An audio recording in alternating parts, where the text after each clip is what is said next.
Hello दोस्तों, how to and what is के एक और वीडियो में आपका स्वागत है। आज हम देखने वाले हैं व्हाट इज़ डिस्ट्रक्चरिंग इन ईयर 6। ये एक ईयर 6 में ऐड किया हुआ लेटेस्ट फीचर है। हम एरे डिस्ट्रक्चरिंग या फिर ऑब्जेक्ट डिस्ट्रक्चरिंग, ये दोनों तरीके से इसको यूज़ कर सकते हैं। और ये काफ़ी बार हम प्रोग्रामिंग में डे टू डे लाइफ में हम डिस्ट्रक्चरिंग ऑब्जेक्ट डिस्ट्रक्चरिंग खासकर से हम यूजुअली यूज़ करते हैं। और इंटरव्यू में भी इस पे बहुत ज़्यादा क्वेश्चन पूछे जाते हैं और इसकी आपको जानकारी होना बहुत ज़्यादा इंपॉर्टेंट है। जब भी आप इंटरव्यू देने जाओगे तो डिस्ट्रक्चरिंग पे हमेशा क्वेश्चन पूछा जाएगा और डे टू डे लाइफ में भी आपको इसके रिलेटेड बहुत ज़्यादा यूज़ करना पड़ेगा। तो चलिए डायरेक्टली हम प्रोग्राम के हेल्प से अब देखते हैं कि एग्जैक्टली डिस्ट्रक्चरिंग होता क्या और कैसे यूज़ करते हैं। मैंने क्या किया, अभी यहाँ पे एक सिंगल ऑब्जेक्ट बना लिया है और यहाँ पे मल्टीपल प्रॉपर्टीज़ है उसकी मार्क्स है। ओके, तो अगर मुझे यहाँ पे ये ऑब्जेक्ट में से ये प्रॉपर्टीज यूज़ करनी है, एक्सेस करनी है, तो मुझे यूजुअली क्या करना पड़ेगा। लेट्स सपोज हम इसकी एडिशन कैलकुलेट कर रहे हैं, तो मुझे यहाँ पे एक्सेस करते समय कैसे लिखूंगा, मार्क्स डॉट मैथ। ओके, इस तरीके से मुझे हर एक चीज़ को ऐसे लिखना पड़ेगा। तो यहाँ पे मुझे उसका आउटपुट मिल गया।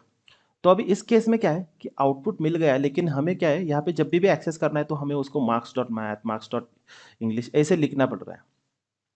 अब प्रॉब्लम क्या है इसमें, अगर ये सिंगल टाइम है तो ठीक है, लेकिन अगर मल्टीपल टाइम सिमिलर ही प्रॉपर्टी मुझे एक्सेस करनी है कोई भी पर्टिकुलर ऑब्जेक्ट से, तो मुझे हर बार ये रिपीटेटिवली लिखना पड़ेगा। और ये कैसे, ये रिपीटेटिव लिखना कुछ अच्छी बात नहीं, इसलिए जैसे ये प्रोग्रामिंग हमेशा में रीयूजेबिलिटी या फिर मिनिमम कोड लिखना। तो उस केस के लिए क्या है कि ईयर 6 में एक लेटेस्ट फीचर्स ऐड हुआ है, उसको बोलते हैं डिस्ट्रक्चरिंग। तो अब डिस्ट्रक्चरिंग एग्जैक्टली होता क्या है देखते हैं हम, कि हम क्या कर सकते हैं उसके केस में, कि यहाँ पे जितने भी प्रॉपर्टीज है हम डायरेक्टली वहाँ से उसको जो भी चाहिए उसको डायरेक्टली एक ही बार में निकाल के ले सकते हैं। जैसे कि अगर मुझे यहाँ पे चाहिए मैथ, हिस्ट्री, और उसको मैं क्या करूँगा, सिंपली ये जो मार्क्स का ऑब्जेक्ट है उसको पास करूँ कि ये जो जो भी प्रॉपर्टी है उसका सिमिलर नाम यहाँ पे लिया है, और जितनी प्रॉपर्टी चाहिए मैं उसको डिस्ट्रक्चर करके ले सकता हूँ। जो प्रोग्रामिंग वाला लास्ट का सब्जेक्ट है मैंने उसको जानबूझ के नहीं लिया है, क्योंकि अगर हाँ मुझे चाहिए नहीं चाहिए वो उसको यूज़ करना है कहीं पे, तो मैं डायरेक्टली उसको स्किप कर सकता हूँ, और नहीं लेना है तो नहीं ले सकता। तो अभी जब भी मुझे ये एक्सेस करना है तो मैं क्या करूँगा, अगर मैं यहाँ पे ये हटा दूँ और ऐसे ये करूँ तो 194 आ रहा है। यानी इसका आउटपुट देखो, यहाँ पे ये जो सारे ऊपर के है उसके एडिशन यहाँ पे आ रही है। अब प्रोग्रामिंग को मुझे एज इट इज़ एक्सेस करना पड़ता, अगर मैं करूँ तो मैं क्या करूँगा, क्योंकि मैंने उसको डिस्ट्रक्चर करके नहीं लिया है इसलिए मुझे प्रोग्रामिंग को एज इट इज़ ही एक्सेस करना पड़ेगा, जैसे हम यूजुअली कोई भी एक्सेस करते हैं वैल्यू फ्रॉम ऑब्जेक्ट।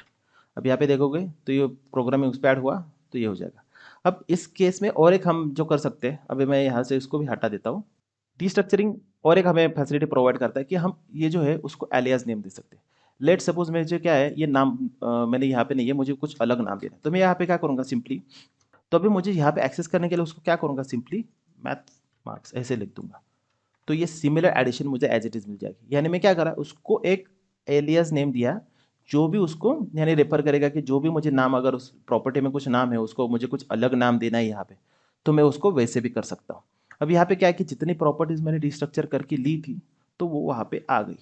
अब और एक चीज़ यहाँ पे, अगर मान लो यहाँ पे कुछ प्रॉपर्टी हमने ऐसे दी कि उसमें है ही नहीं, लेट सपोज मैंने ये भी प्रोग्रामिंग की प्रॉपर्टी भी यहाँ पे दी थी, ओके, और कुछ एक्स्ट्रा मैंने सब्जेक्ट डाल दिया, तो अब भी क्या है, अगर मैंने फिजिक्स को भी उसमें ऐड कर दिया तो उस केस में क्या होगा कि वो वहाँ पे एरर बिल्कुल नहीं देगा, लेकिन फिजिक्स की वैल्यू क्या होगी, वो रहेगी अनडिफाइंड।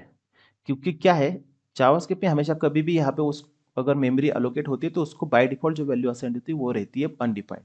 तो डिस्ट्रक्चरिंग के केस में क्या है कि यहाँ पे मल्टीपल अलग अलग प्रॉपर्टीज हम खुद से ऐड कर सकते हैं, पर उसकी जो बाय डिफॉल्ट वैल्यू उसको असाइन हो जाएगी वो हो जाएगी अनडिफाइंड।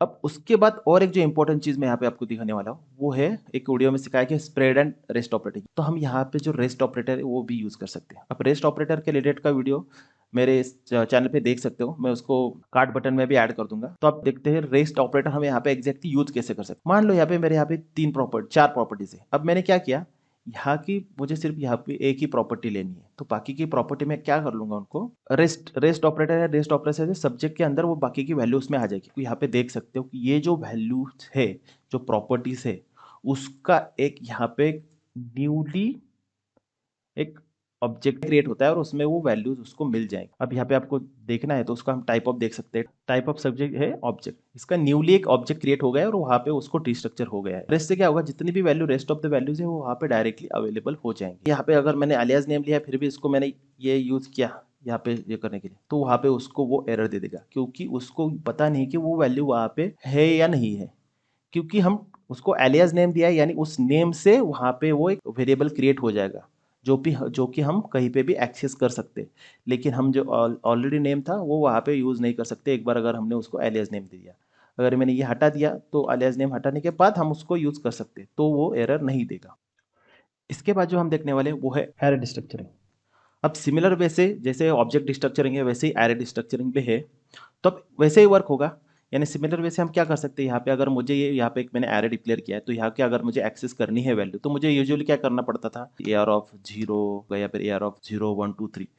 अगर मुझे वो डायरेक्टली किसी वेरिएबल को असाइन करनी है तो मैं क्या करूँगा डिस्ट्रक्चरिंग से, यानी क्या करूँगा कॉन्स्टेंट, मैंने यहाँ पे क्या कर लिया वेरिएबल्स बना लिए और उसको मैंने सिंपली क्या किया, ये जो एरे है उसको पास कर दिया। अब जैसे मैं पास करूँगा तो मुझे अगर यहाँ पे जो डायरेक्टली वैल्यू एक्सेस करनी है तो यहाँ पे मुझे सिंपली वो वैल्यू अवेलेबल हो जाएगी।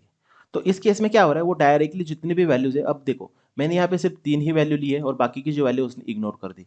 अगर उसको नहीं चाहिए तो वो डायरेक्टली जितनी वैल्यू चाहिए वो बस इस केस में कैसे होगा कि वो ऑर्डर के हिसाब से वो वैल्यू ले लेगा। एरे क्योंकि ऑर्डर फॉलो करता है, और जब ऑब्जेक्ट रहता है तो ऑब्जेक्ट के केस में क्या होता है, वो पर्टिकुलर हम प्रॉपर्टी नेम देते हैं तो वो प्रॉपर्टी की नेम के बेसिस पे उसकी वैल्यू उसको असाइन होगी, उसमें ऑर्डर मेंटेन नहीं होती। तो यहाँ पे भी हम रेस्ट ऑपरेटर की कंसेप्ट यूज कर सकते हैं, यानी जितने भी बाकी के देखो ये 3 जो रेस्ट वैल्यूज है उसको हम क्या कर सकते हैं, डायरेक्टली यहाँ पे एक पर्टिकुलर वेरिएबल में डायरेक्टली ले सकते हैं। लेट सपोज मैंने डी वेरिएबल बनाकर उसमें रेस्ट ऑफ द वैल्यू उसमें ले ली, अगर मैं डी को यहाँ पे कंसोल करूँ तो यहाँ पे देखो एक एरे बन जाए, क्योंकि ये एरे का डिस्ट्रक्चरिंग कर ये एरे था तो उसको डायरेक्टली एक एरे में स्टोर कर दिया।